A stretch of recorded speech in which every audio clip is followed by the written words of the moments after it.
Are you looking for the best electric scooters? In this video we will look at some of the 3 best electric scooters on the market. Before we get started with our video, we have included links in the description, so make sure you check those out to see which one is in your budget range. Starting at number 1. Apollo Go. For anyone looking to make most of their trips around town on an electric kick scooter, I recommend the Apollo Go. 8 out of 10, Wired recommends. It's not the lightest scooter, not the fastest, nor does it have the longest range, but it triangulates these points to offer the best combination of specs. At 46 pounds, carrying the Apollo Go up a few flights of stairs isn't a back-killing task. It folds down with a simple latch system, though the latch requires some force to pull down, and the stem locks into the deck. The riding experience is excellent, with plenty of power from the dual 350-watt motors.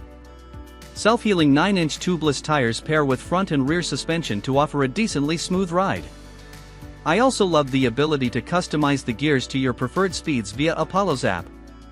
Don't care for the 28 miles per hour top speed and want to only ride at 15 miles per hour? Set it up in the app and you're good to go. I also maxed out the regenerative braking in the app, so I rarely had to use the rear drum brake and just used the reg and thumb brake to come to a quick halt. Apollo includes a lot of extras too, like a bell, excellent turn signals, LED lighting for visibility, a headlight, and a dot display that is super visible in broad daylight. The Apollo Go is a great all-around scooter and an excellent first ride for anyone looking to enter the world of micromobility. Number 2. Segway ZT3 Pro. The ZT3 Pro is an off-road scooter, so it's perfect for all the terrible roads here in Brooklyn. The ZT3 Pro to trek from Bed-Stuy, Brooklyn, to Lower Manhattan, then back into Brooklyn to stop by Greenpoint, and finally head back home. That's 2 bridges.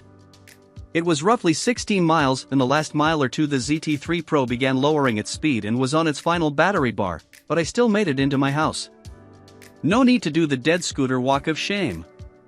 I rode it at the second speed mode, which limited it to 15 miles per hour, but the 650-watt motor can go up to 25 miles per hour.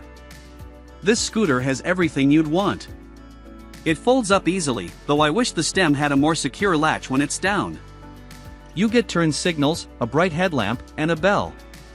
Connect it to the Segway app and you can customize speeds, strengthen the braking, and even lock the scooter. But what's most impressive is the suspension. I went over some small potholes and did not feel the vibrations as deeply in my bones as on other scooters I've tested. That's also likely thanks to the large 11-inch tubeless tires.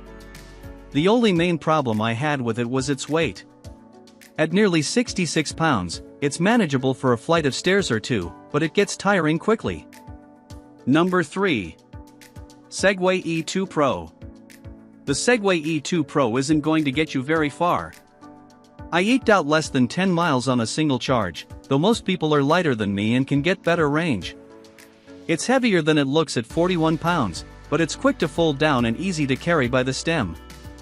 I've had no problem trotting around my neighborhood with this scooter and its 350-watt motor, which has a top speed of 15 miles per hour and does a decent job on small slopes.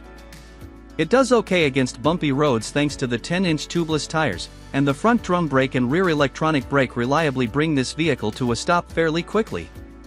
It's worth noting that, as a safety precaution, you have to pair it with Segway's app to unlock the full speed. My favorite addition is the turn signals, which you can easily access on the handlebar. I just wish there were a timer to automatically stop the blinkers after a few seconds because you have to manually turn them off. Overall, the E2 Pro is a nice upgrade pick over the E2 Plus, which was my previous budget recommendation. If you're looking to spend very little, the E2 Plus is about as low as I'd go, and you can get it on sale for around $350. It's lighter, 32 pounds, but the ride is bumpier due to the smaller tires, and the 300-watt motor can feel sluggish.